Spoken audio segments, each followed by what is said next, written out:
Hi, everybody. I'm David Perloff. I'm president of NCGR Boston. I'm here to talk to you about hemisphere emphasis. So I'm going to get the slide going here. And if I can pause share, resume share. There we go. Okay. So this is a talk for NCGR for the Foundations of Astrology series. And so to talk about hemisphere emphasis, I want to talk a little bit about astrologer Mark Edmund Jones. The reason I want to talk about Mark Edmund Jones is my primary astrology teacher was Betty Caulfield, who was a student of Mark Edmund Jones. And throughout this talk, I'll be conveying to you Mark Edmund Jones' view about the different types of hemispheres being emphasized, and also his overall philosophy of how you look at a chart. So first, I want to tell you a little bit about Mark Edmund Jones' life. Mark Edmund Jones was one of the, in case you don't know of him, he was one of the biggies of the last century in terms of astrologers. He was born 1888 with that Neptune-Pluto conjunction, and he lived a long life, died in 1980. Astrologer Charles Jane called him the best teacher of astrology this country ever produced. He was a multi-talented guy. He was a Presbyterian minister. He got his PhD in philosophy. He was also a Hollywood screenwriter. And I heard once he was married at one point to Betty Davis. I'm not sure about that one. But anyway, he founded the Sabian Assembly, which is still in going strong. And some of the things that are, Mark Edmund Jones wrote a lot of astrology books, but some of the things he's known for that are unique to him, he wrote about planetary patterns, also known as temperament types, as bull, bucket, locomotive, and so on. He's the one who came up with those. Mental chemistry is another Mark Edmund Jones innovation about how people pick up and process information. Mark Edmund Jones, along with his student Elsie Wheeler, were responsible for bringing forth the Sabian symbols, and Mark Edmund Jones wrote about occult philosophy as well as astrology. So this is a quote from Robert Zoller. Robert Zoller said, Mark Edmund Jones' efforts would establish a foundation on which a psychological astrology could be based. This, in fact, occurred during Jones's lifetime and is seen in the astrological teachings of Dane Rudry and other contemporary astrologers whose debt to Mark Edmund Jones is extensive, whether or not it is consciously recognized. And here's some photos of Mark Edmund Jones as a young man and as a distinguished older gentleman. And Betty Caulfield, as I mentioned, here's a picture of Betty. Some of you may know her, may have studied with her. She was in the Boston area and a wonderful woman, great teacher. And Mark Edmund Jones' writings are not always easy to decipher, and Betty felt it was her mission in life to try to make Mark Edmund Jones' work more easily accessible. And what Betty Caulfield did, she wrote this book together with Francis Sequoian called The Astrological Patterns, The Key to Self-Discovery. And both Mark Edmund Jones and Betty Caulfield had this philosophy of don't get lost in the weeds. Look at things from a high level. Look at the chart. That was another phrase. Look at the chart from the outside in. Don't right away, jump into the sun and the moon, and all those things are important, of course. But there are these high level things like planetary patterns, for example, that is important to understand the overall lay of the land. And hemisphere emphasis ties into that. That is to say, it's another high level way of looking at a chart. And in my view, an important way to look at a chart. So look at the big picture. So I wrote an article about hemisphere emphasis for the Geocosmic Journal, and it was in summer of 2023. So down here at the bottom, you can see that's what that the cover looks like for that edition of Geocosmic Journal. And if you have it, you'll find my article on page 4. Okay, so for this technique, we're only looking at the sun, moon, and Mercury, Venus, and so on out to Pluto. So I call it the basic 10. So look at Ceres, Chiron, node line, any of the none of the asteroids, none of the planets out beyond Pluto. That's what this technique is. It's just the sun, moon, Mercury out to Pluto. Okay, so what do we mean by hemisphere? So hemisphere mean hemi is half of a sphere, dividing the chart in half. So you can divide a chart in half by drawing an imaginary line from the top of the chart to the bottom of the chart. The top of the chart is called the midheaven. The bottom of the chart is called the nadir, the IC. By the way, I'm told that a lot of the audience for this talk may be beginners, but I'm gearing this talk that should work for beginners, but also for more experienced astrologers. So for more experienced astrologers, please be patient if I take an extra minute to make sure everyone's caught up. Okay, I think there'll be something for everyone in this talk. All right, so Eastern Hemisphere is the left side of the chart, Western Hemisphere is the right side of the chart. And over here on the right, we see the Southern Hemisphere is the top half of the chart, Northern Hemisphere is the bottom half of the chart. So that's divided by this horizontal line, like 9 o'clock to 3 o'clock from the ascendant to the descendant. Okay, so word about directions. So this is what Mark Emmett Jones said. Horoscope directions are the exact reverse of those in a map, with east to the left, west to the right, south to the top, north to the bottom. So if we look here, normally in a map, east is to the right, but in terms of the astrological chart, east is to the right, east is to the left, west is to the right, which is the opposite. And the same thing over here. You know, the Southern Hemisphere is the top of the chart, usually in a map. The north is the top, and so on, with the Northern Hemisphere being the bottom of the chart. Okay, so why is that? What's that about? So this is my way of explaining it. Okay, so if you ever looked on a globe and you see the Tropic of Cancer and Tropic of Capricorn, so the Tropic of Cancer is where the sun is on the first day of summer, which is also the first day of the astrological sign Cancer. And then Tropic of Capricorn is where the sun is on the first day of winter. I'm talking about the Northern Hemisphere now, and it's right above the Tropic of Capricorn. So Cancer and Capricorn, those are on the map, and also it correlates to the our astrological signs. Okay, so most of the planet for the sun, that's the band that the sun can move in, is viewed from the Earth. And you may have heard something called out of bounds planets, but that's so a planet might be a little bit north of 23.5 degrees, it might be a little south of 23.5 degrees in terms of the declination or the measurement up and down, north and south, but it doesn't get much further than that. So for anyone in the United States or Europe or Russia or most of China, when we're looking at the planets, we're looking south, right? Do you see what I'm saying? Like we're up here, the planets are in this band, so we're looking south. So, so that's what I just said. So we're over here. So, let's imagine where we are to be the center of the chart, and we're looking south towards the planet. So that's why the Southern Hemisphere is at the top of the chart.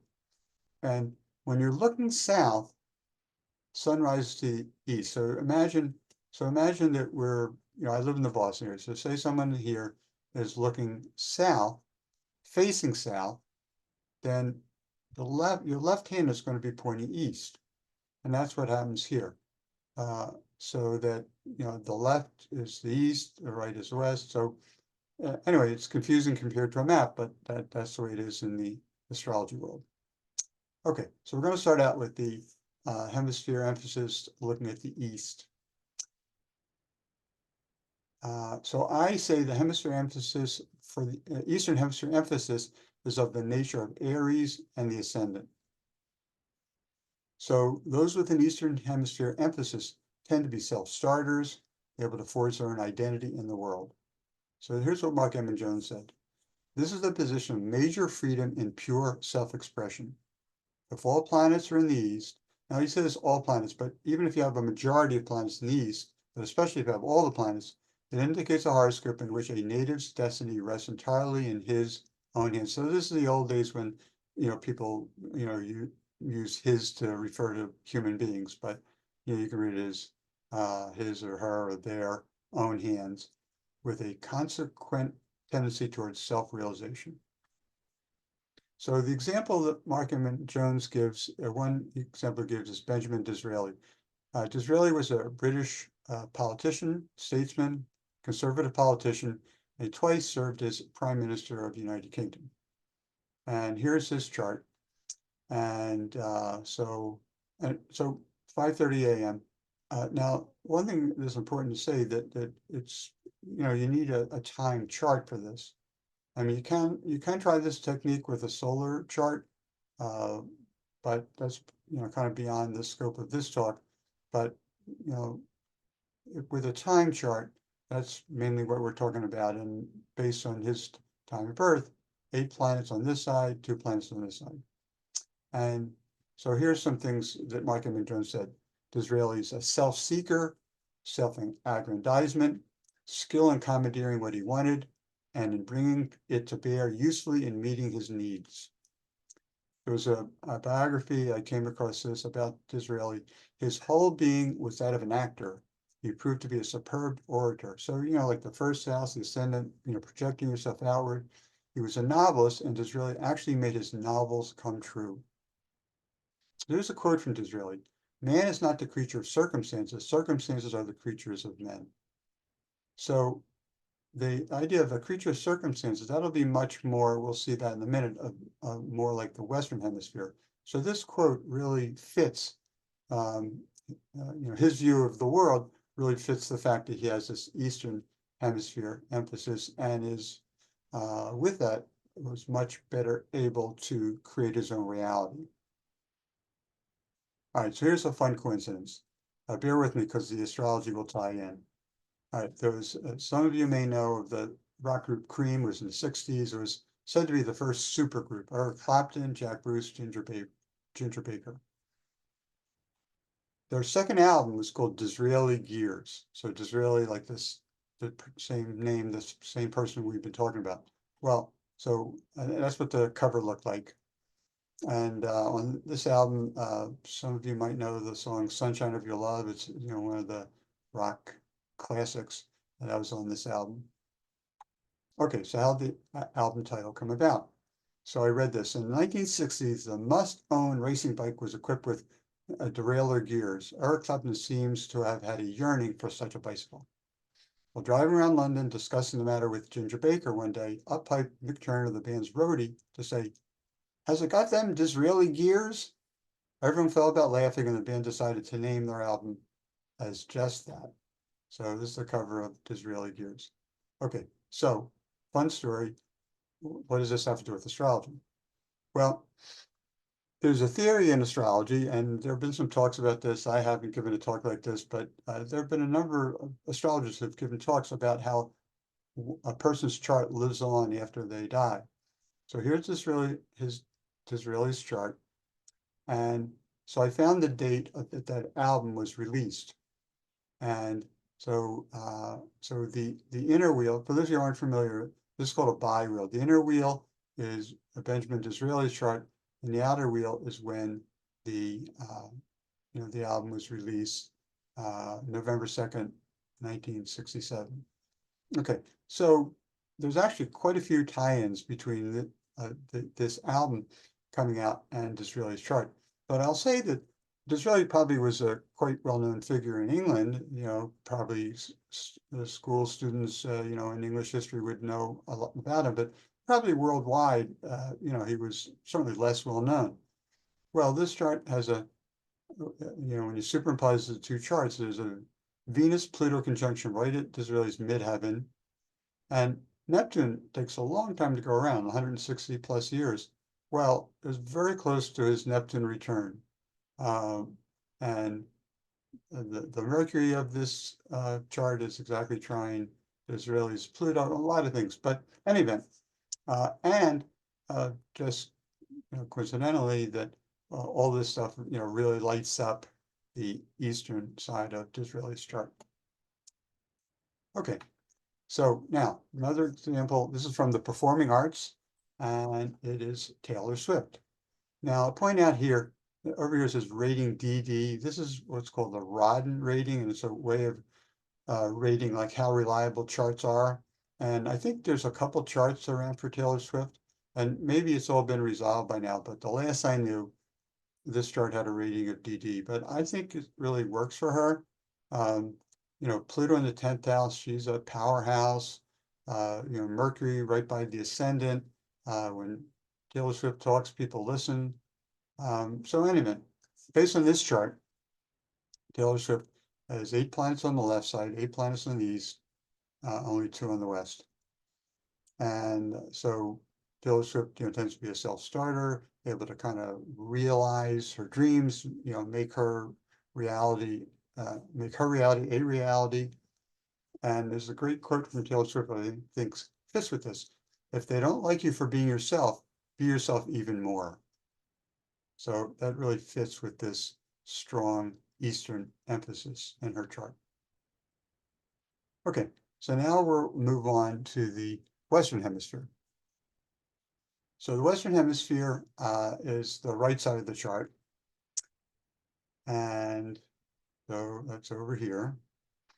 And so I say the Western Hemisphere is of the nature of Libra and the descendant. And so here's what Mark Edmund Jones says. Their life is marked by a consistent necessity to adjust to the prevailing drift in circumstances and to capitalize on actual developments. So what does he mean by that? I think what he's saying is that adjust to the prevailing drift in circumstances, that it's the exact opposite of what Disraeli is saying. It's like these folks often need to respond to circumstances rather than kind of forging their way and kind of creating their own reality the way Disraeli was able to and Taylor Swift seems to be able to. Mark Edmund Jones goes on to say, the self's greatest dependence on what life makes available for its experience. So what life makes available, again, the circumstances. They lack the wide opportunity of choice that they would have under an East emphasis. So again, East emphasis, better able to kind of create their own reality. Western emphasis, more along the lines of they do best when they're able to respond to circumstances. Okay, so yeah, this is pretty much what I said already. Those with the Western Hemisphere emphasis may not be as good as Western Hemisphere folks at forging their own destiny. They often have to react to the circumstances that life presents. One example of this is Leonard Bernstein, the musical conductor and composer. So here's his chart. And we see here that he has 7 planets on the western side of the chart, 3 on the eastern side of the chart. And so there were a number of times in Leonard Bernstein's life where he was kind of at the right place at the right time. Now, of course, a very talented guy, and probably he would have succeeded anyway, but maybe not. That often circumstances have to be right in anyone's life for things to work out the way they would hope. So I'll give you a couple examples here. And I'll talk about this in a minute, but so he has 7 planets here, including the sun and the moon. So that makes it a really strong Western emphasis. Okay, so there's Leonard Bernstein's chart. And by the way, it's some people aren't sure of the pronunciation. It is Bernstein. Leonard Bernstein was very fussy about that. He would always correct people if they said Bernstein. So it's Bernstein. And he said, you wouldn't say Gertrude Stein, would you? You wouldn't say Albert Einstein, would you?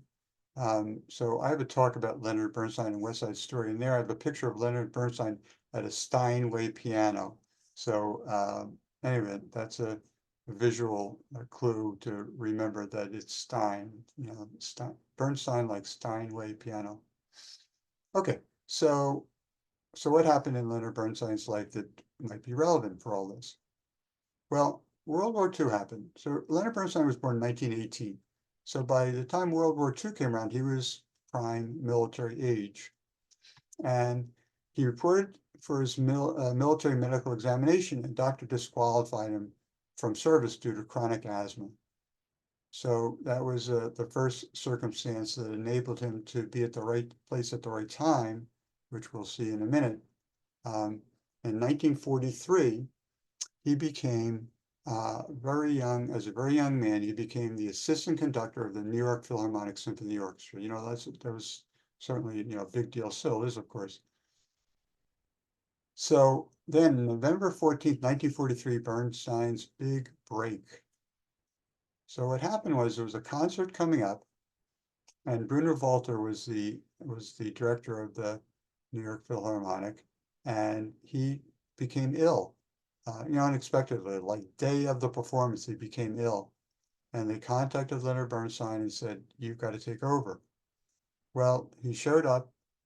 He had not had a chance to rehearse this piece with the orchestra.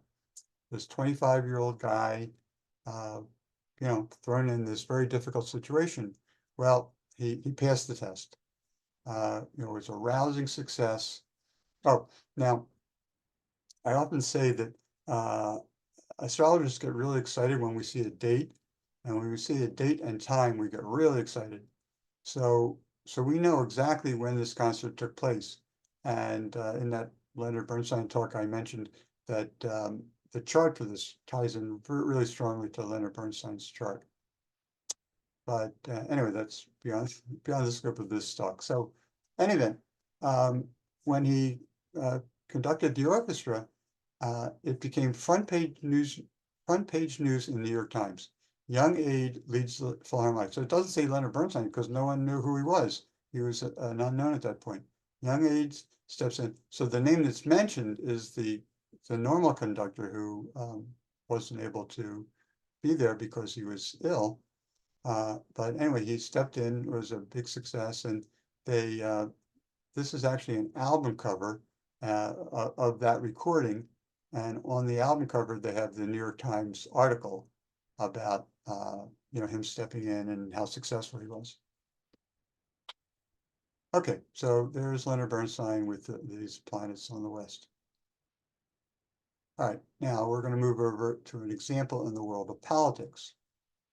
And we're going to look at the chart of Woodrow Wilson. So Woodrow Wilson, President of the United States, 1913 and 1921. So who was Woodrow Wilson? Woodrow Wilson was an academic. He was president of Princeton University, and then he became governor of New Jersey.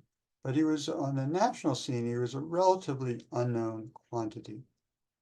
So how in the world did he happen to become president? Well, to understand that, we have to go back in history a little further to 1900. Well, first of all, here's Woodrow Wilson's chart. So he's got 9 planets on the west, just 1 planet on the east. And it is the sun, but in Wilson's case, let me just say this. So, sometimes in astrological situations, like say you're looking at planetary patterns, sometimes, more than, it's ambivalent and ambiguous, whether it's one planetary pattern or another. And I say, the proof is in the pudding. It's an old saying that, just you have to see how it's really working out. In his case, the fact that he had all these planets on the west, that certainly is how it played out in his life. The need for taking advantage of opportunity when they present themselves. And so he became president in 1913, but it was because of the election in 1912. So what's this all about? Well, like I said, we have to go back to 1900. So in 1900, William McKinley was elected as president of the United States.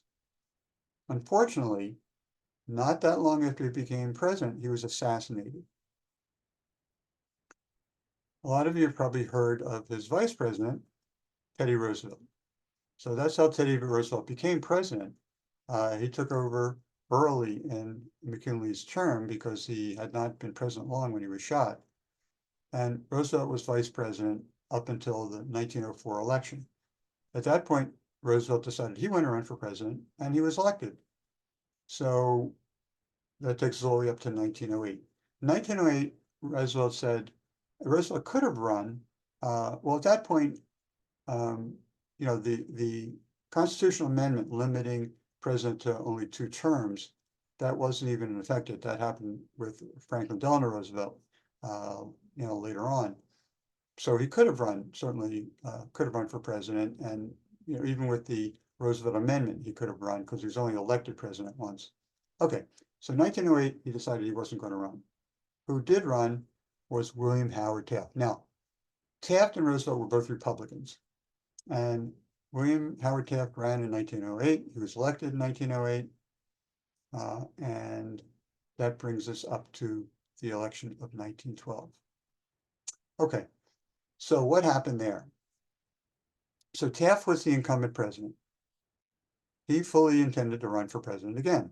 Teddy Roosevelt had been in Africa. He came back to the United States and said, well, I want to be president again. And Taft said, well, nothing different. I'm president. So Roosevelt tried to get the Republican nomination. Taft at that point was the incumbent president. He was pretty popular, and he had his hands on the levers of power. And he, said, "I don't want to step aside," and he was able to hold on to get the Republican nomination. Teddy Roosevelt said, "I feel as strong as a bull moose," and he created the Bull Moose Party. So in the 1912 election, it was a three-way election. Taft, the Republican, Teddy Roosevelt running as an independent in the Bull Moose Party, and Woodrow Wilson. Now, Taft was a popular guy. Roosevelt was a popular guy. Either one of them would easily have defeated Roosevelt and would easily have defeated Wilson. But what happened was that they split the vote. And somehow this unknown, relatively unknown governor of New Jersey, running against two, like a current and a former president, Wilson won. And I remember my high school history teacher saying, here you had it. Taft was holding open one door, Roosevelt was opening up another door, and Wilson just walked right down the middle into the White House. So that's a really good historical example of being in the right place at the right time, reacting to circumstances, which again isn't to say that Roosevelt wasn't a talented guy, but if those circumstances had to present themselves, that was a big deal to have a current president and a former president both running,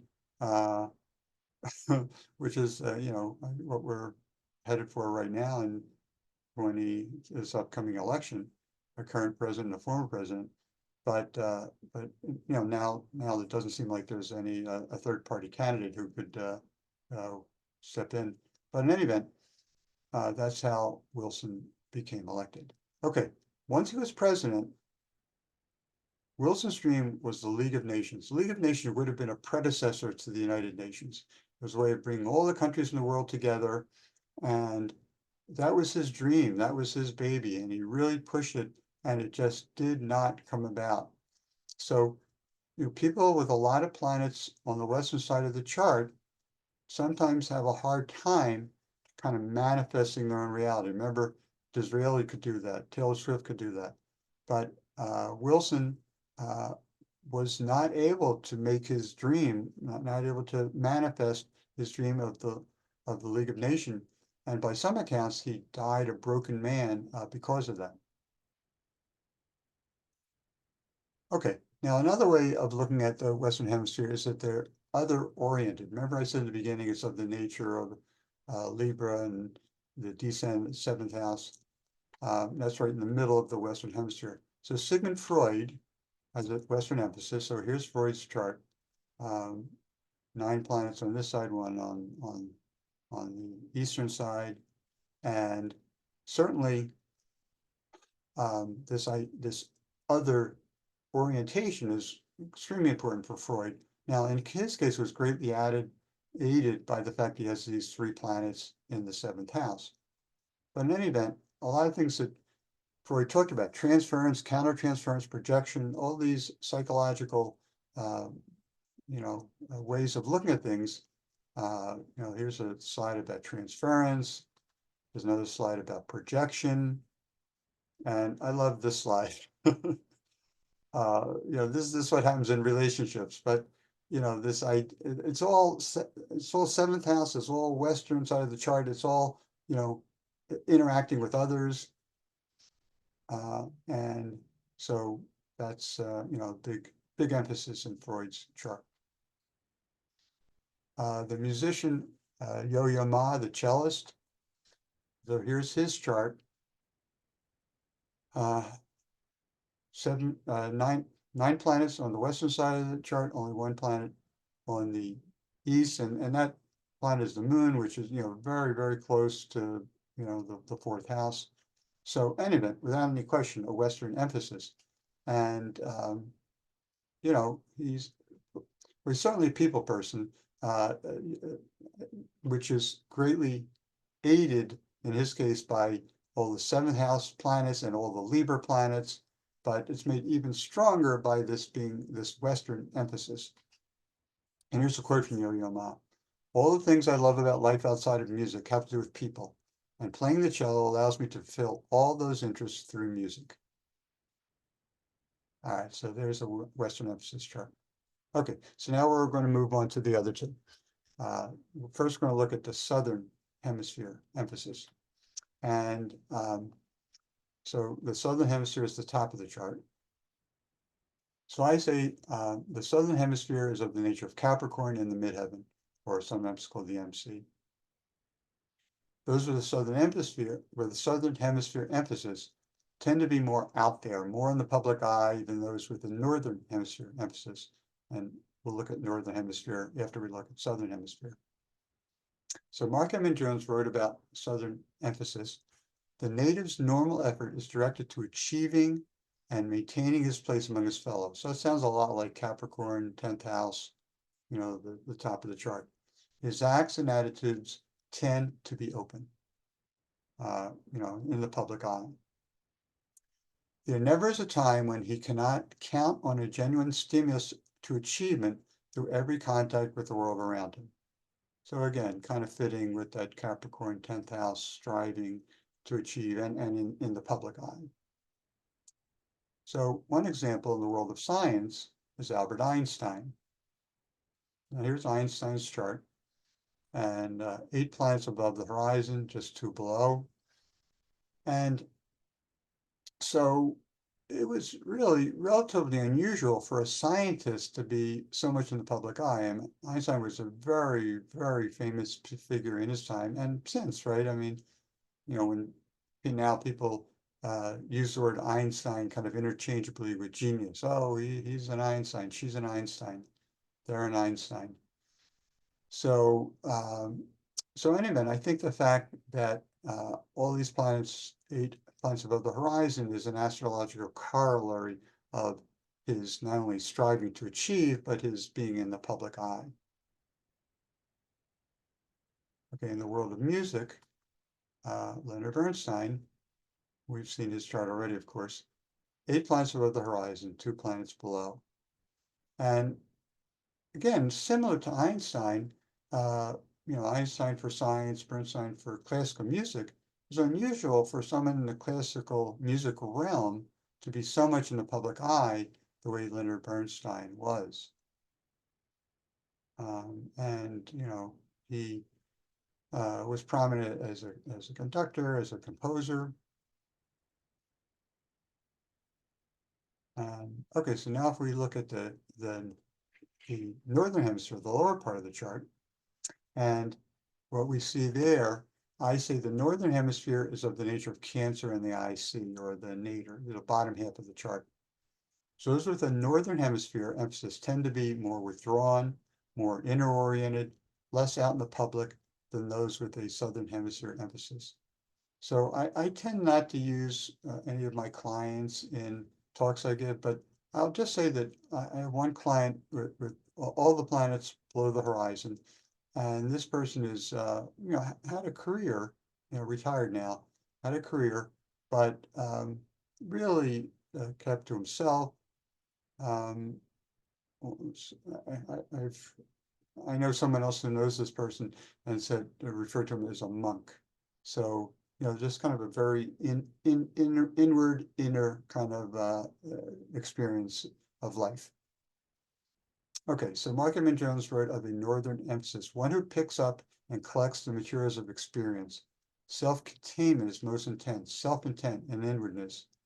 And that certainly fits with my client, and certainly fits with the examples I think that we'll be looking. The problem is with this inner emphasis. I mean, you don't really know exactly what's going on for a person unless they're a family member or someone who confides in you. But so what I found is when I looked through my database of charts of people in the public eye, I didn't find that many with the planets, with the majority of planets below the horizon. And it kind of makes sense if, the top half of the chart, that's much more out there, fame in the public eye. The bottom half is more, more of a rich inner experience.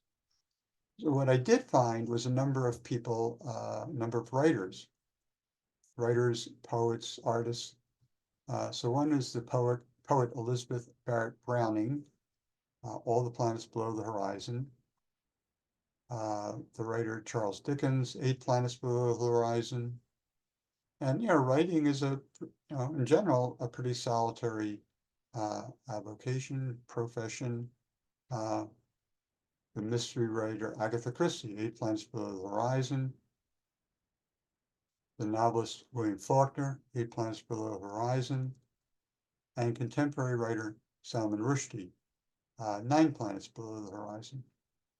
So we see that this, I think there's a consistent theme here of, this kind of rich inner life. Okay, I think that this above the horizon and below the horizon is well illustrated by 2 of the Beatles, John Lennon and Paul McCartney. So here's Paul McCartney's chart, and 9 of his planets are above the horizon. And we look at John Lennon's chart, 8 planets are below the horizon.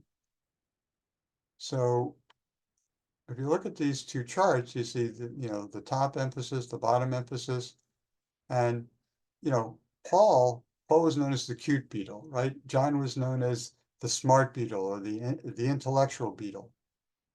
And I came across this wonderful quote, or I heard it, I can't remember where it came from. But anyway, the quote is, the Beatles would not have been as popular as they were without Paul, and they would not have been as important as they were without John.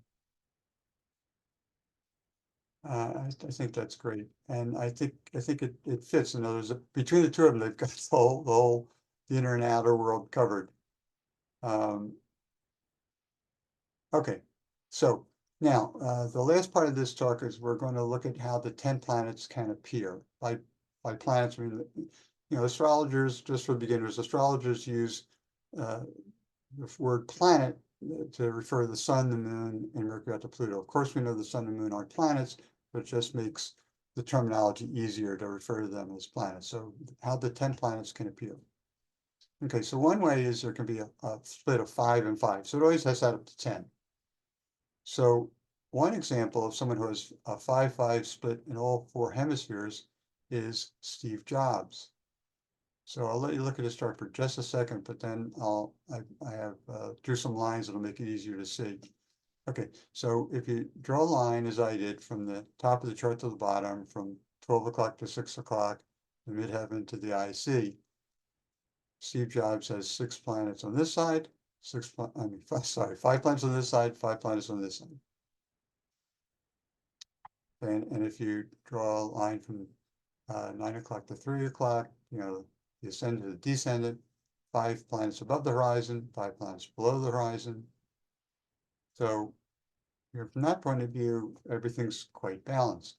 So in a situation where it's 5-5 or 6-4, I find it, I don't say much about hemisphere emphasis. I think it's when there's a more striking difference between the hemisphere, that's when it really becomes important.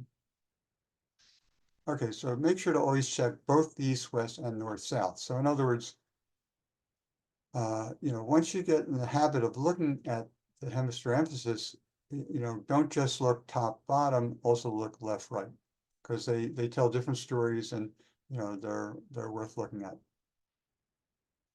Okay, another possible way it can be split is 6-4.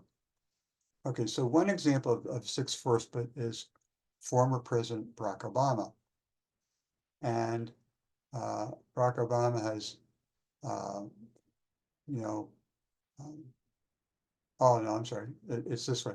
So 6 planets on the top of the chart, 4 planets on the bottom of the chart. Taylor Swift, in her case, 4 planets south, 6 planets north. So 4 planets south at the top of the chart, 6 planets on the bottom of the chart. Okay, 7-3, now we're getting into like, more striking emphasis, but even 7-3, I tend not to look at it that closely with one exception, which we'll see in a second. So 7-3 is definitely worth looking at. And Pablo Picasso, 7 planets on the east, 3 planets on the west.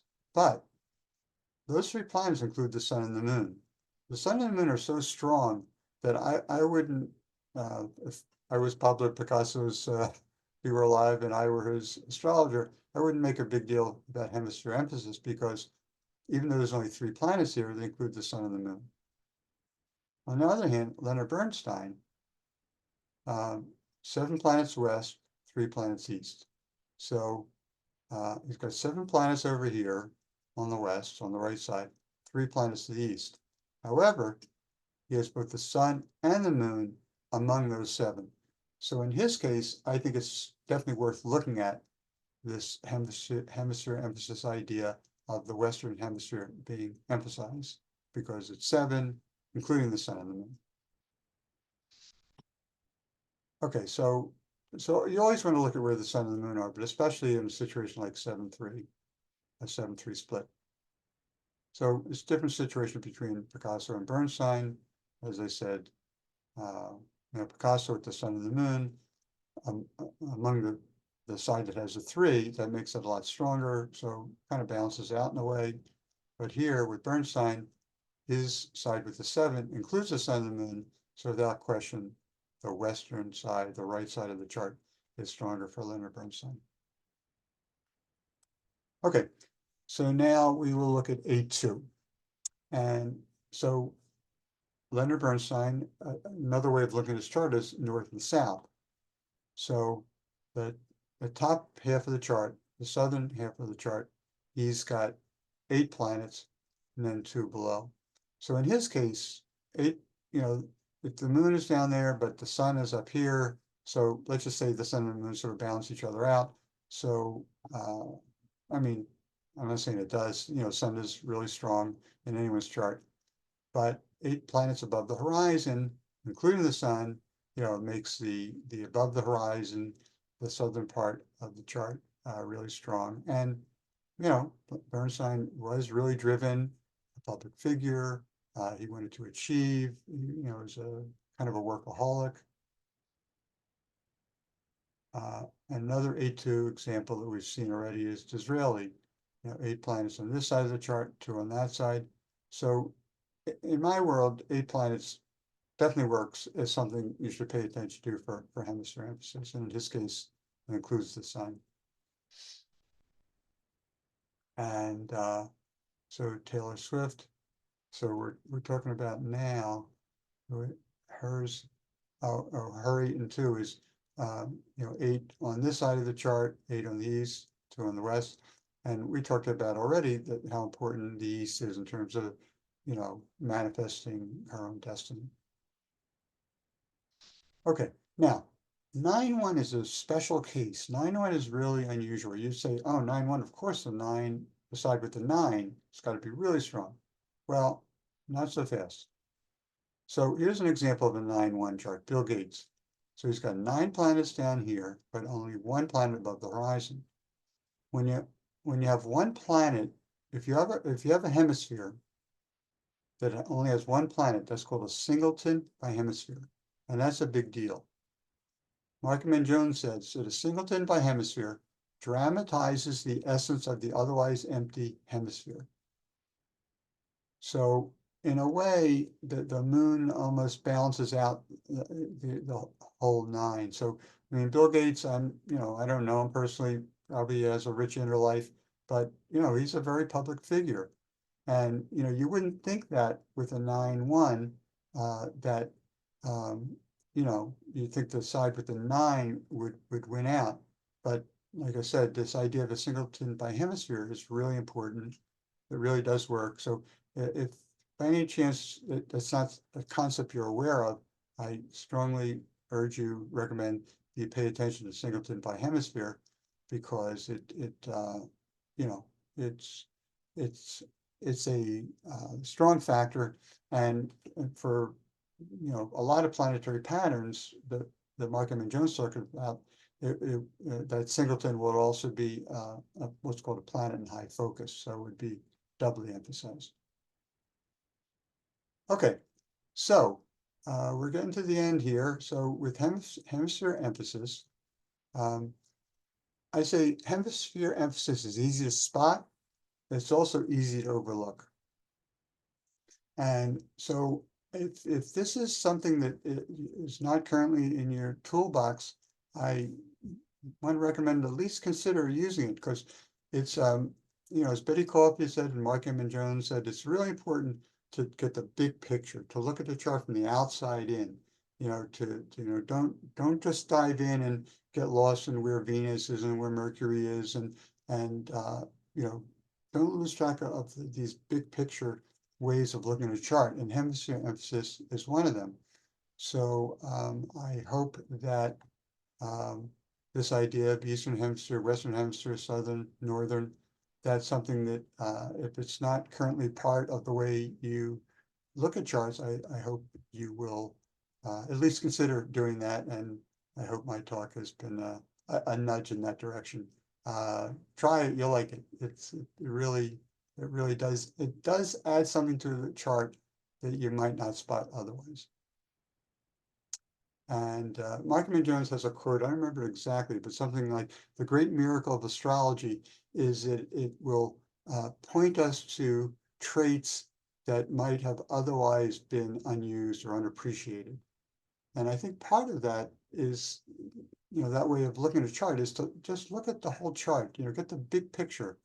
Because, if someone has an Eastern Hemisphere emphasis, and you're not mentioning to a client or a family member or friend that how important that Eastern Hemisphere can be in terms of manifesting things, or conversely, someone with the Western Hemisphere, doesn't mean they can't initiate things, but they should kind of have their ear to the ground. That's an old-fashioned saying, but that just be alert of circumstances that they might be able to react to and take advantage of. And similarly with the Southern and Northern, if someone has a lot of planets in the top of the chart, and you're doing a chart reading and you're not mentioning the importance of the Southern Hemisphere being out there, being in the public, driving for success and so on. And also, if someone has a strong Northern Hemisphere emphasis at the bottom of the chart, that could be someone who, like, for some reason may have this inner drive to be out there, but maybe on some level they're thinking, or maybe their parents drive them to be a public figure in some way, but internally they're thinking, no, that just doesn't seem right. I think the best thing about astrology is to sort of validate people's understanding of who they are, and it can be especially helpful, I think, with someone with a Northern Hemisphere emphasis. Okay, that's it. I hope you found this helpful. That's what my website looks like. It's davidperloffastrology.com, but if you just Google David Perloff, there's some other David Perloffs out there, fewer MDs, but if you do David Perloff Astrology, you'll find my website and my email address if you want to contact me, davidperloffastrology@gmail.com. Okay, well, I hope you found this helpful, and it's a little strange giving a talk without people being there in person, but I hope I meet some of you in person one of these days, and thank you very much for tuning in.